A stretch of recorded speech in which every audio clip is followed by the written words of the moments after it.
Hey crew, it's Pid, and I'm back with some more MBTI. Today we're going to be diving into the rest of the I's. This is going to be the IFs, and we're going to go ahead and start with ISFJ. Let's go ahead and dig in. So the ISFJ is going to be very much concerned about what has happened. That is the determining factor in their life. What has happened in the past. The SI Divine, they can almost be overpowered by past experiences, by the actual evidence, by the things in their life. It will be balanced somewhat by the crown because that's what the crown does, and that's going to be FE. So you're going to be checking what has happened with what everyone feels about what has happened. FE is very much concerned about future feelings, so it's about what will everyone feel about what has happened. So you can get a bit of holding secrets in this area. TI for the third eye is what you're going to be defensive over. It's going to be personal thoughts and logic for a regular ISFJ, but for an alternate, it's going to be the future possibilities and foresight.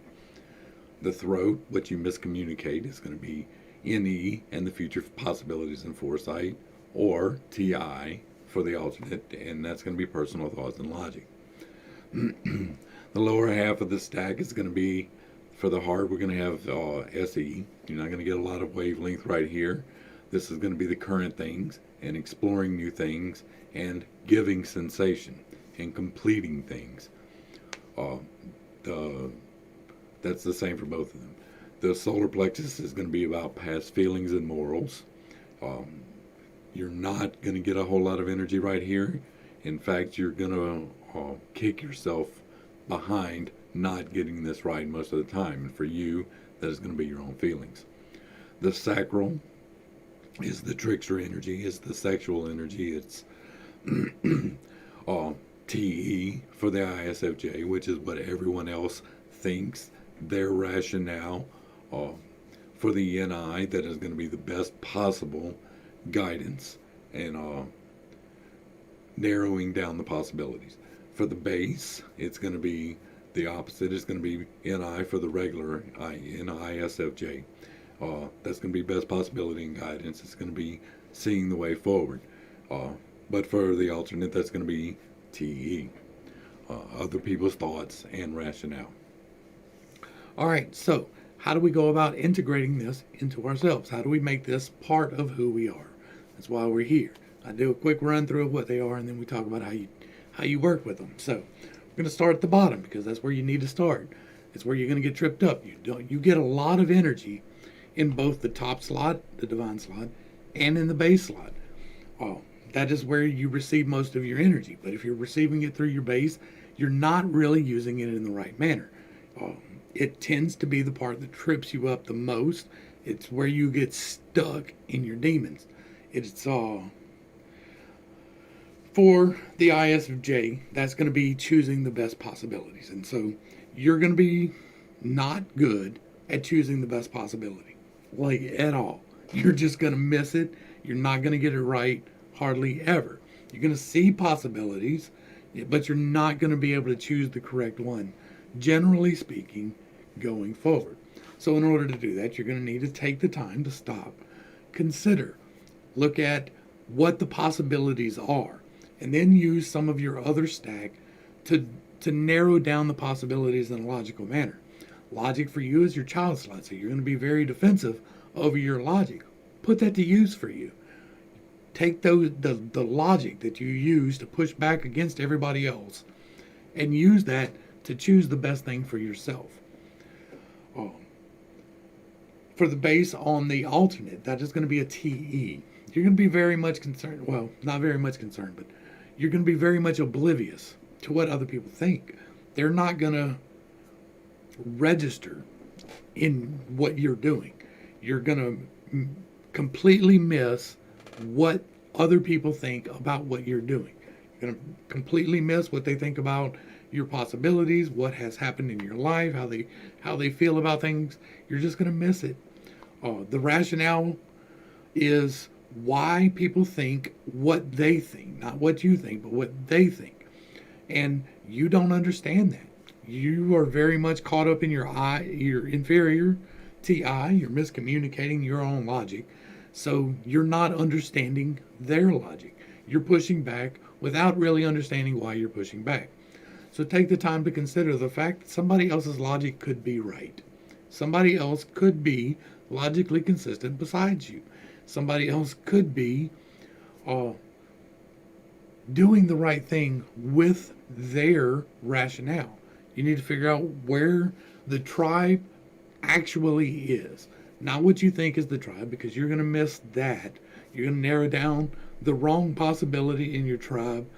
Oh, this NITE right here, you're going to be picking the wrong people to hang around with. Not because you're a bad person, but because they tend to take advantage of you.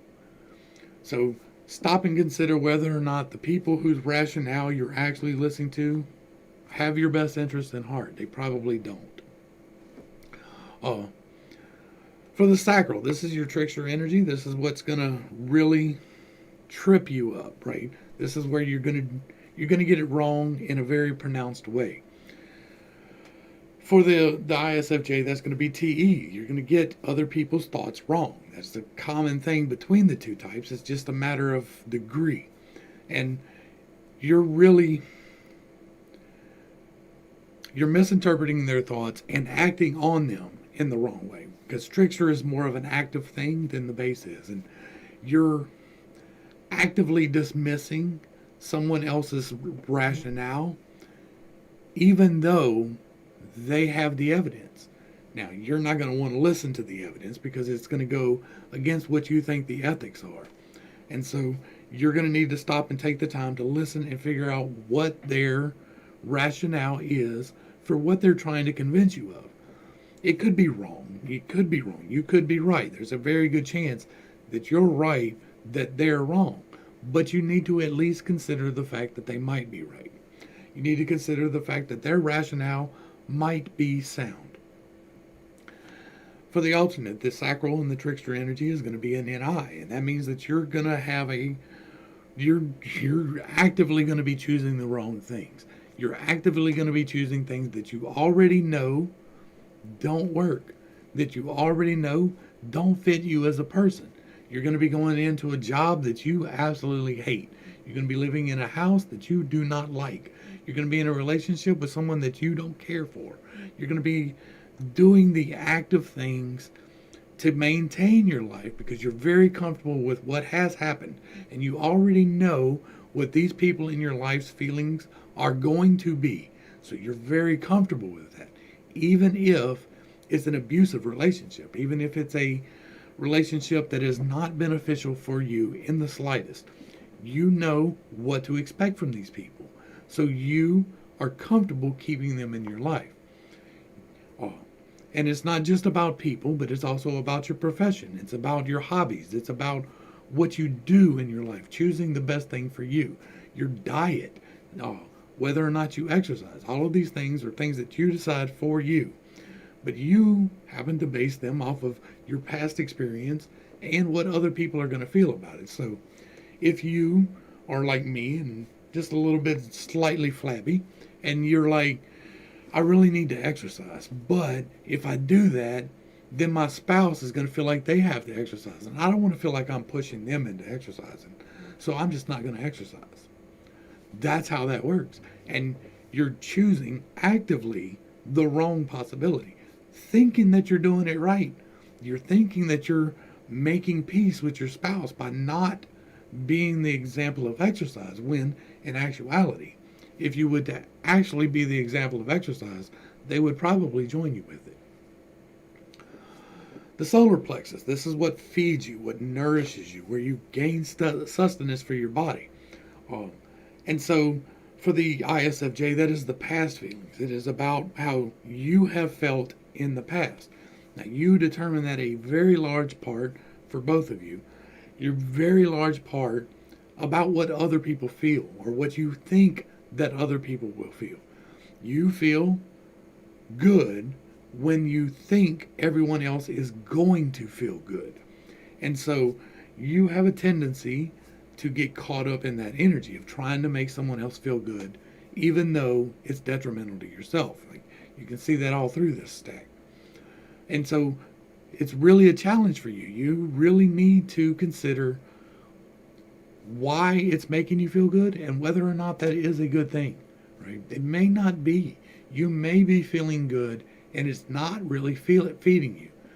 But if you can align this stuff and you can make it feed you, like you're gonna be the type of person who is going to be able to take past experiences and see what everybody else is going to feel about them in the future. And so if you can get that correctly, then your feelings now become more of what you actually want to feel. And if you can actually get your feelings right and not be overpowered by them, which has a tendency to happen in this slot, if you can not be overpowered by your emotions and you can be logical in the application of your emotions, which I know sounds fucking crazy, but take the time to actually understand why you're feeling this way. Chances are it is because you think someone else is going to feel good about something. And you need to be more about you. You need to be just a little bit more selfish with it. That's not to say become a selfish person or to guard your heart and never let anyone in or anything like that. But to be true and authentic to yourself and to be who you feel you should be. It's very important for the Fs to feel good because it's extremely easy for an F to wobble, to go from highs to lows. You see a lot of manic type things in this, and you're feeling really, really good, and then somebody over here has a bad experience and you notice it, and then you feel like shit, even if it wasn't your fault. You need to stop. I know that's hard. But you still need to do it.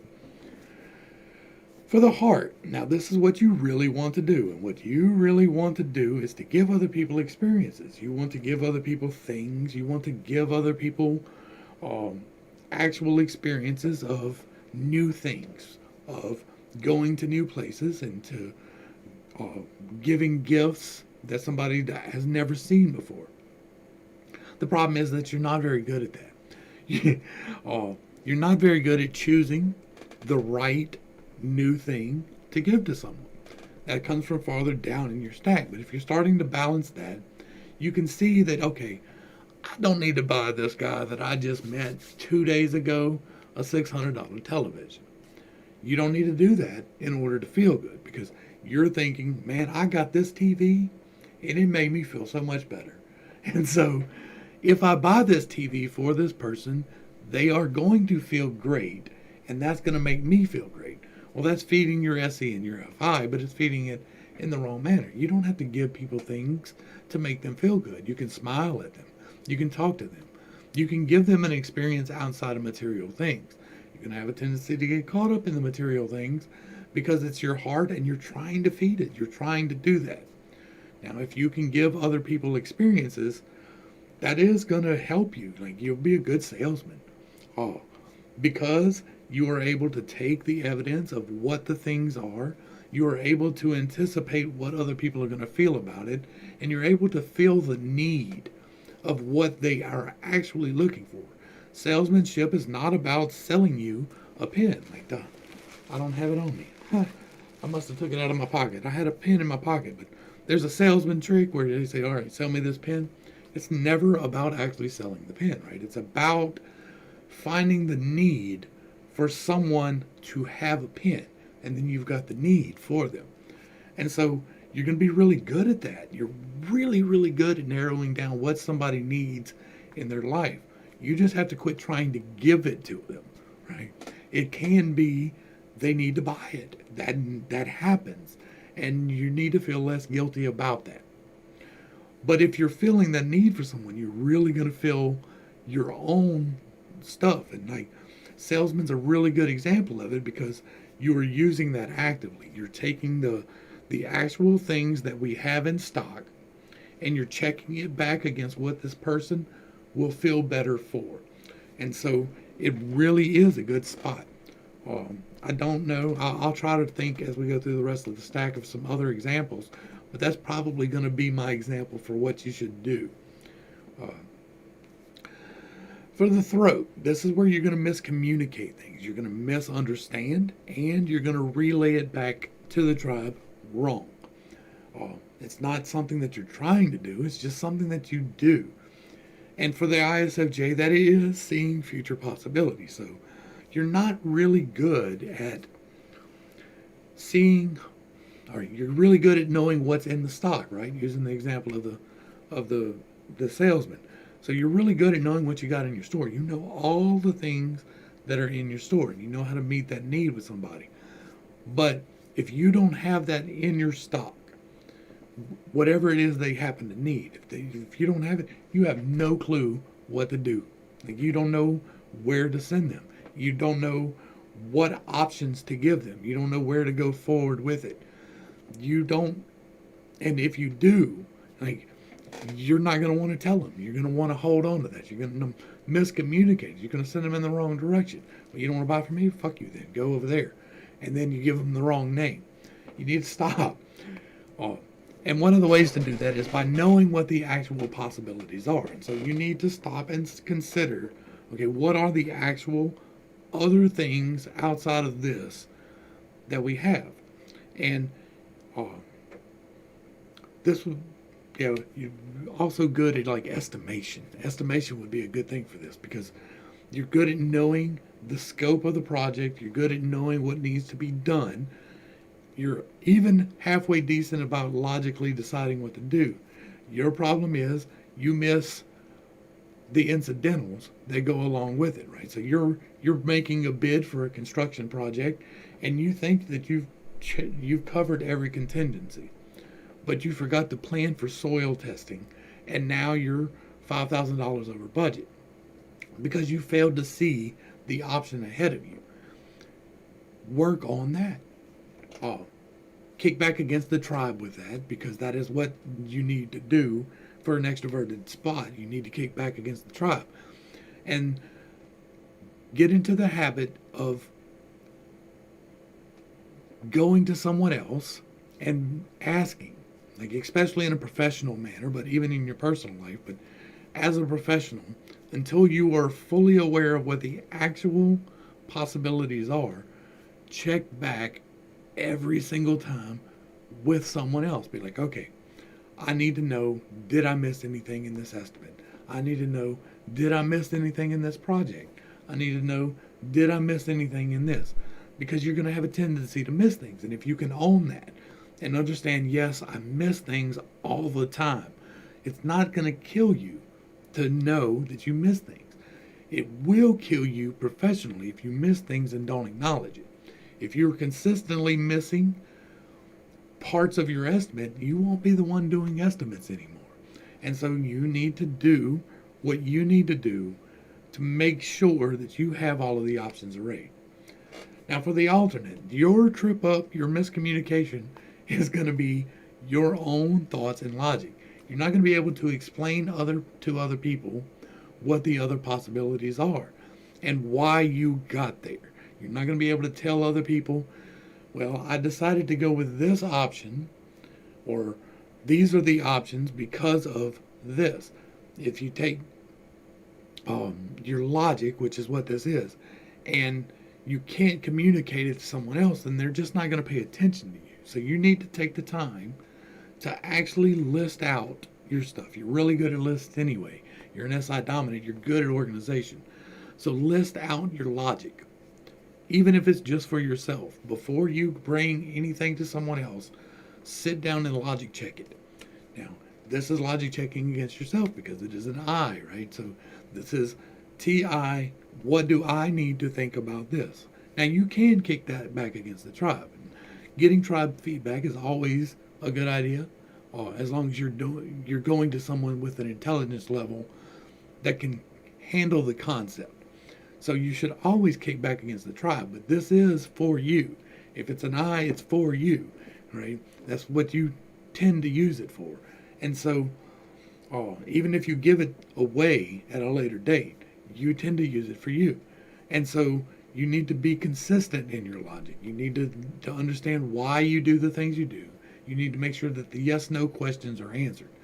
Is this a good idea? Yes or no. Can I do it? Yes or no. what needs to be done in order to do it. List out the options of what needs to be done, and then ask, okay, how can this go wrong? Because if I've got everything listed out that I need to do, if I can list out the options that are going to be wrong, then I'll be able to communicate back to other people why they're going to be wrong. And the third is all about communication. So make sure that you're talking about these things. Now, you have to do it for yourself first, but then you have to talk about it. You have to work on the communication of it. The third eye is seeing forward, but it's also about you get very defensive. It's your child's light. It's what you get defensive over. And for the ISFJ, you're going to get defensive over your logic. Now, generally speaking, you're going to be okay in your logical consistency. You're not going to be the best at it, but you're going to be okay. It's high enough in the stack that you get the energy there. You're organized enough that you're not really missing all of that. Like you have the reasoning down. You just miss the possibilities. So you need to take the time to actually look forward at the possibilities with your logic. Now you've already worked into your possibilities. You figured out what they could be. Now's when you yes know it. This is when you fact check it, you logic check it. Are these possibilities actually viable? Yes or no? What do I need to do? Yes or no? Like it's the same thing, but it's in a different emphasis.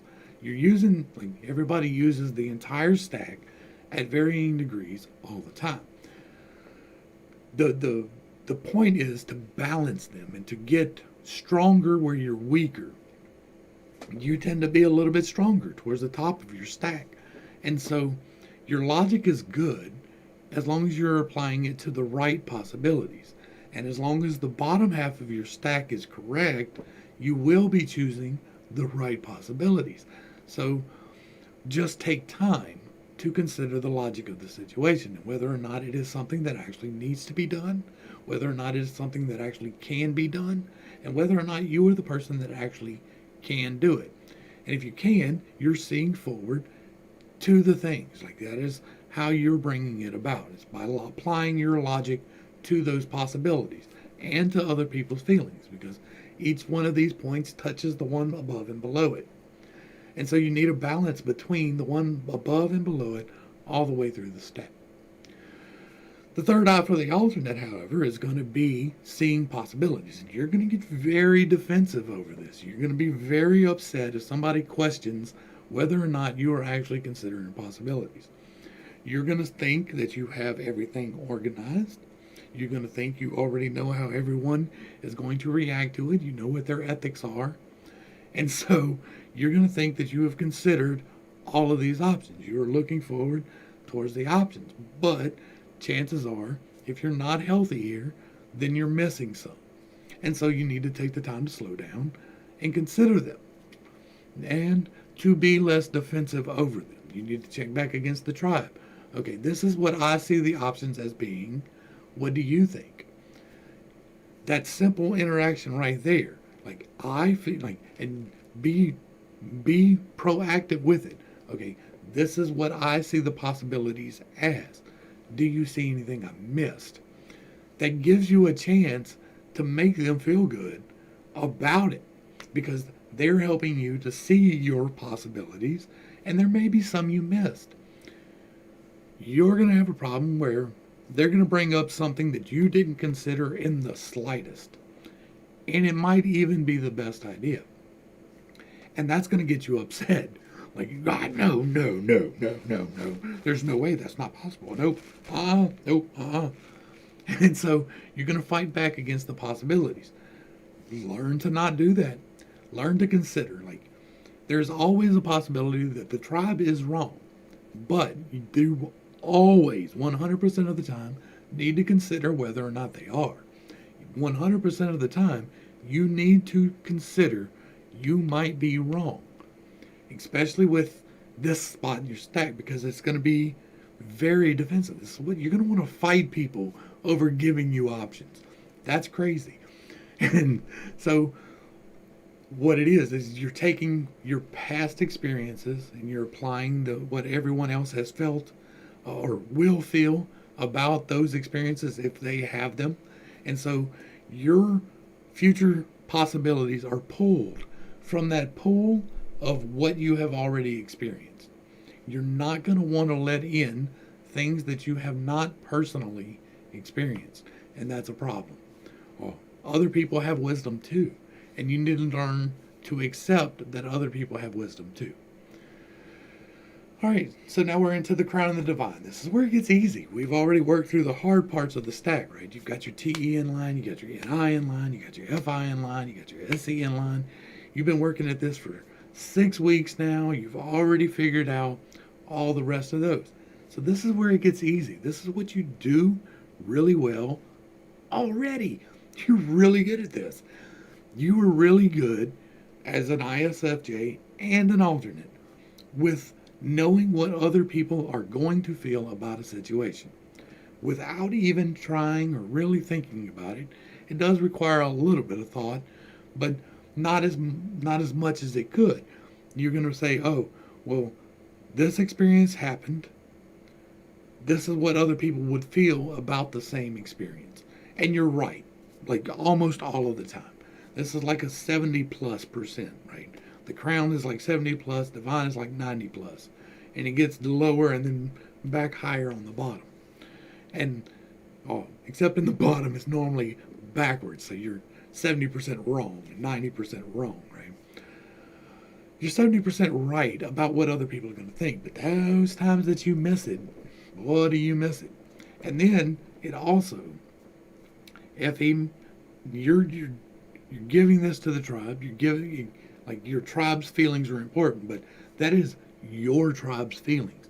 You may or may not even care what anybody else thinks. And if your tribe is 5 people, that's the only 5 people on the entire planet that matter.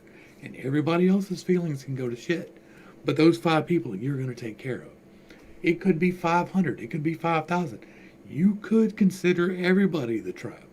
You have a tendency towards that too, because Fs really are empathic more than the Ts are. And so you're going to feel better when other people are feeling good or are about to feel good. And so you need to slow down and consider the rest of the tribe. Not just the people that you consider your people, not just the people that you consider right. You need to consider the feelings of the people you consider wrong, because you're going to have a tendency to judge that.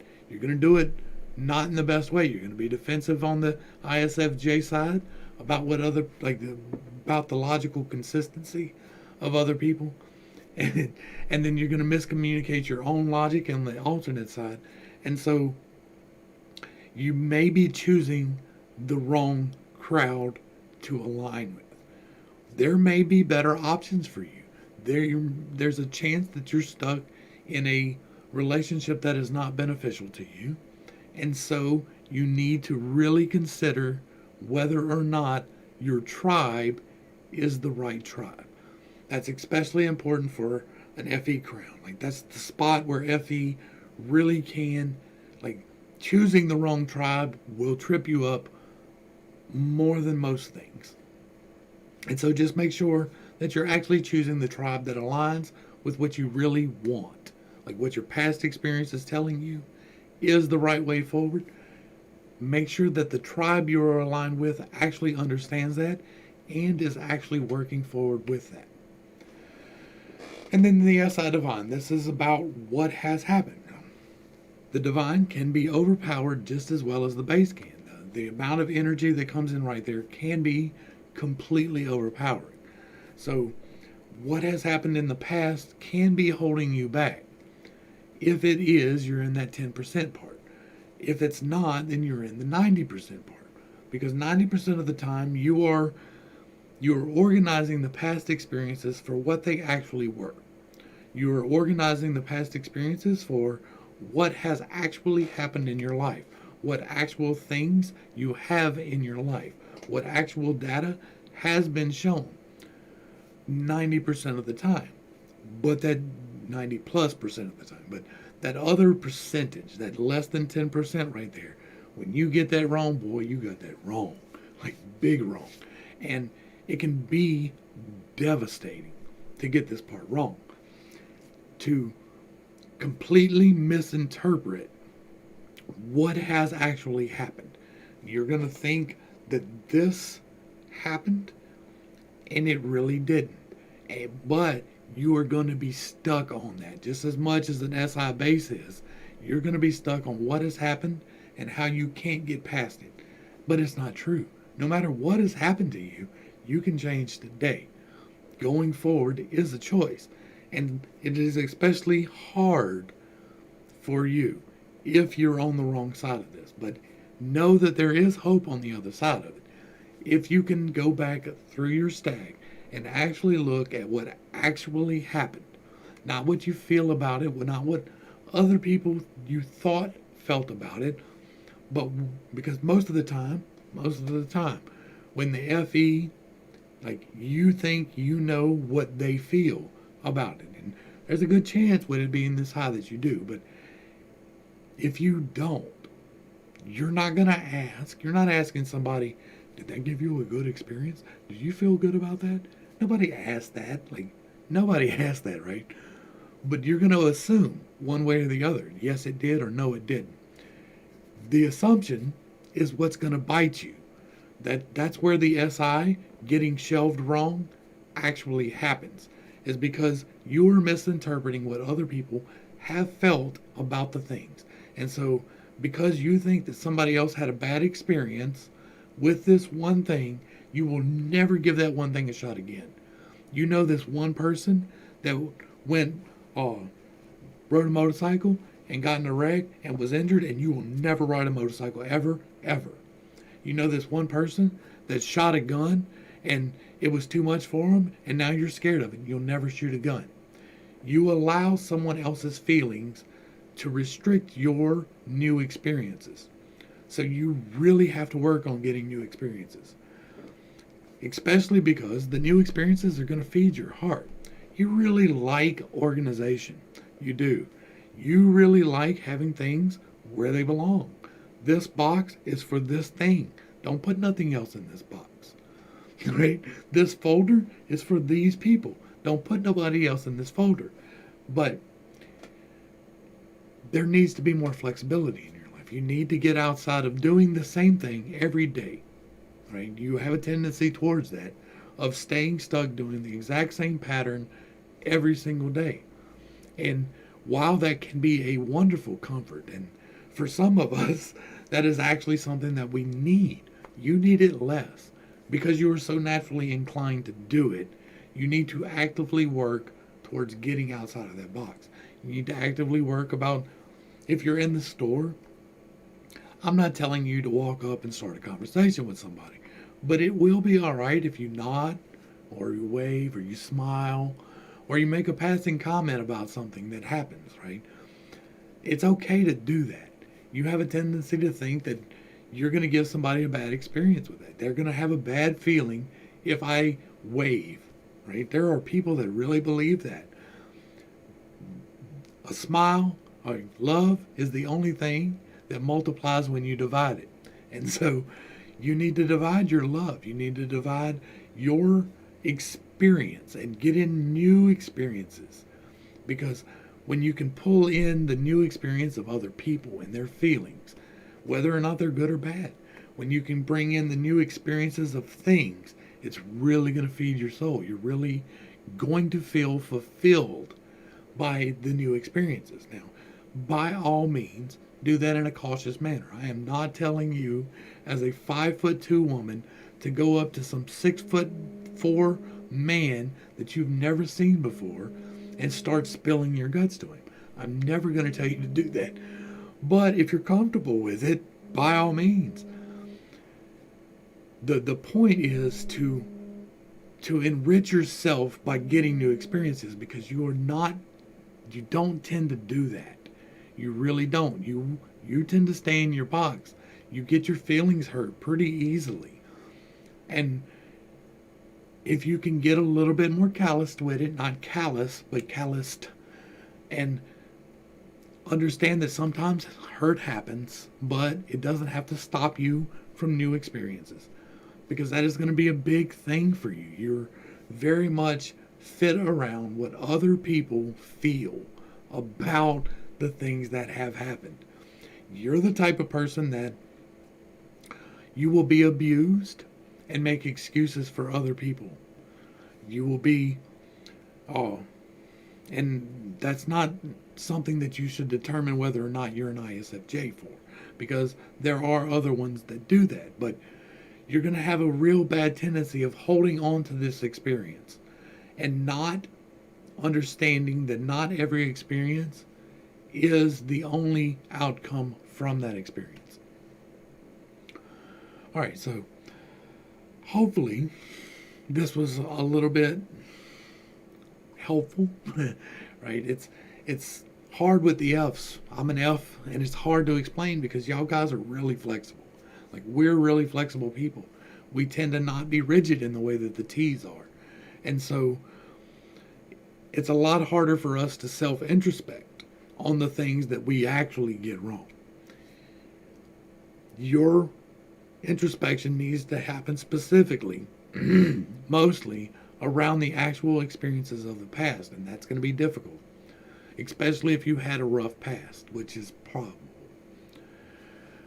As far as jobs, like really helping someone else, like having the options already, and like a job counselor would be a good one, or even a teacher. This would be a good one for a teacher, because helping the class to get a good feeling about learning will really, like, if you can get 20 kids to like science or like music because of you, you're going to love that shit. That's going to be the best shit ever.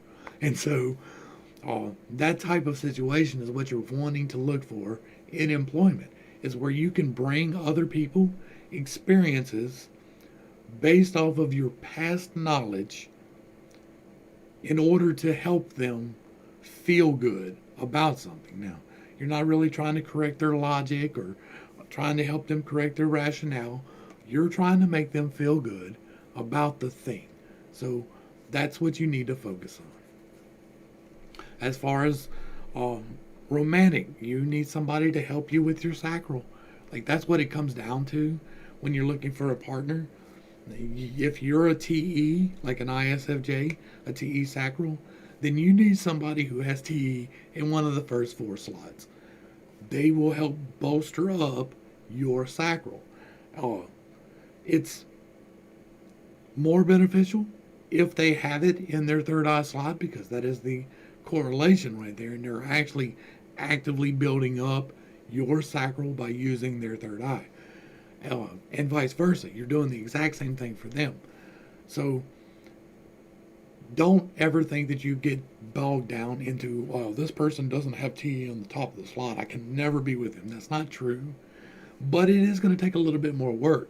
You can be happy with somebody that's exactly like you. It's just a lot more difficult. Like, if somebody has the exact same mannerisms as you, it's going to get on your nerves. And so you need somebody that compliments you, that fills in your weaknesses.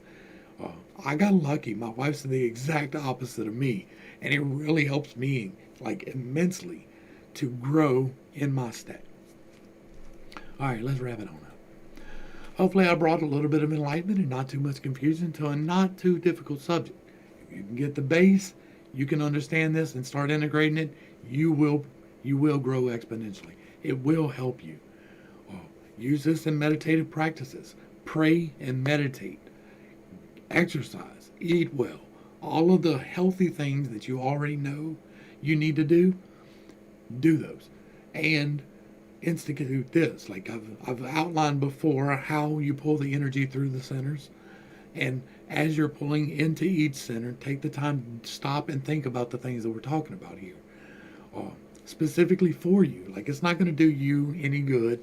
If you're an NI base, it is not going to do you any good in your base to be looking at your TE or your NE or your TI. It's not. It's going to do you good to look at the best possibility going forward, and to actually spend time on that, like significant amount of time. I recommend at least a week for each part of the stack. Don't try to go up to your sacral until your base is ready. But once your base is ready, every day hit your base again, and then move to the sacral and sit in the sacral for a week. And then hit your base in your sacral and sit in your solar plexus for a week to strengthen that function in yourself, to understand where you're missing things, especially on the bottom half. The bottom four will trip you up if you're not doing it right and in a balanced manner. It is all about balance and not about restricting yourself from a thing or trying to limit anything. It's about assimilating everything, to integrating into you the parts of you that already exist, that are already there. Hopefully, I can help you with that. We will get into a lot more of how these individual functions work together as we go along. To the crew, thanks for hanging out. I appreciate every single minute that you are here with me, and I am praying for you every single day. I love you, and until next time, this has been Pitt. Peace.